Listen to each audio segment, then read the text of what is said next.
The U.S. House of Representatives has passed a landmark bill that could see TikTok banned in America.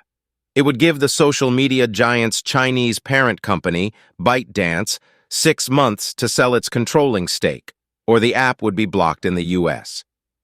While the bill passed overwhelmingly in a bipartisan vote, it still needs to clear the Senate and be signed by the president to become law. Lawmakers have long held concerns about China's influence over TikTok. TikTok is owned by Chinese company ByteDance, founded in 2012. The Beijing-based firm is registered in the Cayman Islands and has offices across Europe and the U.S.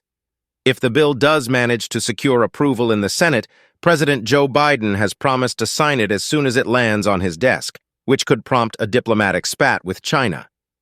ByteDance would have to seek approval from Chinese officials to complete a forced divestiture, which Beijing has vowed to oppose.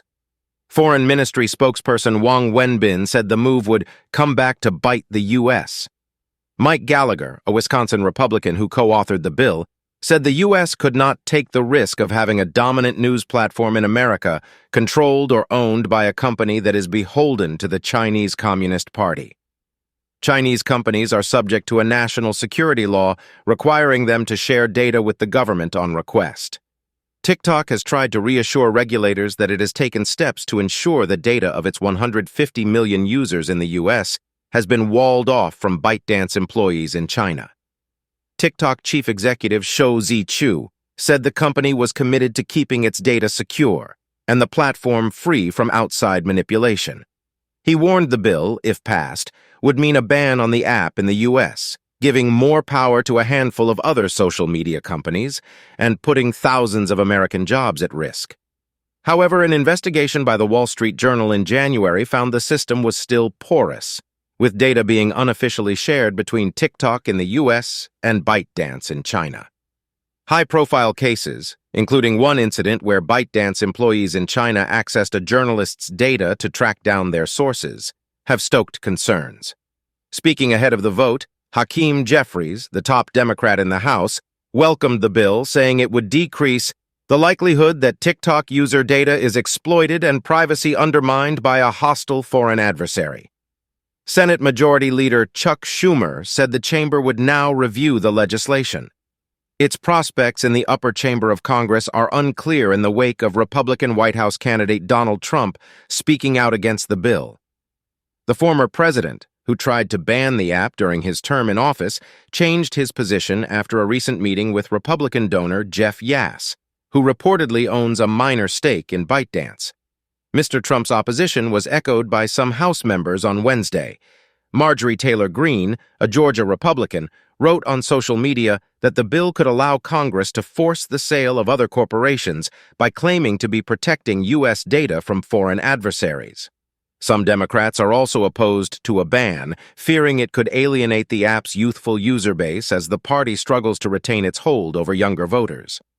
But the leaders of the Senate Intelligence Committee welcomed the House vote. Mark Warner, a Democrat, and Marco Rubio, a Republican, said they were determined to shepherd the bill through the chamber. "We are united in our concern about the national security threat posed by TikTok, a platform with enormous power to influence and divide Americans whose parent company ByteDance remains legally required to do the bidding of the Chinese Communist Party," they said in a statement. After the vote, TikTok appeared to renew its push to have users lobby Congress, sending another notification urging them to contact their representatives. A similar move last week saw congressional offices bombarded with calls, a move that some staffers told the BBC had hardened opposition to the company. Outside the White House on Wednesday, a handful of supporters gathered to protest against the bill. Tiffany Yu, a young disability advocate from Los Angeles, told the BBC the platform was vital to her work. 15 years ago, I only dreamed of reaching 30 to 40 people, she says. Now she has millions. Another demonstrator, Ophelia Nichols, highlighted the bill's negative impact on U.S. businesses. "Shame on them at the House," she said. Content creator Mona Swain, 23, said her earnings from the app were paying her mother's mortgage and for her siblings' college educations. "To be put out of work at such a crazy time in my life and just in a lot of other creators' lives, it's really, really scary right now," Ms. Swain told Reuters news agency. Kindly like, subscribe, and share your thoughts in the comment section.